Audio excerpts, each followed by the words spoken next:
Bibisita si United Kingdom Foreign Secretary David Lammy sa Pilipinas bukas araw po ng Sabado, March 8. Layunin po ng pagbisita ni Lammy na patatagin ang ugnayan ng Pilipinas at UK na inilunsad noong 2021 sa pamamagitan ng Joint Framework of the Enhanced Partnership.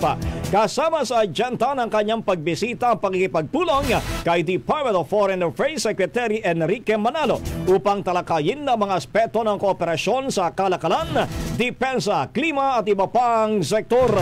Magiging bahagi din ng pagbisita ang paghahanda para sa ika-80 anibersaryo ng ugnayan ng dalawang bansa sa 2026, pati na rin ang pag-uusap sa mga isyo sa rehiyon at pandaigdigang antas na may kinalaman sa kapayapaan at kaayusan.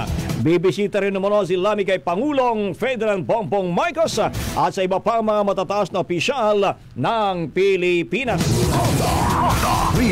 Ang bahaging ito ay hatid sa atin ng Yummyvit ES3 Syrup. Simulang tuparin ang pangarap ng iyong anak. And starting now!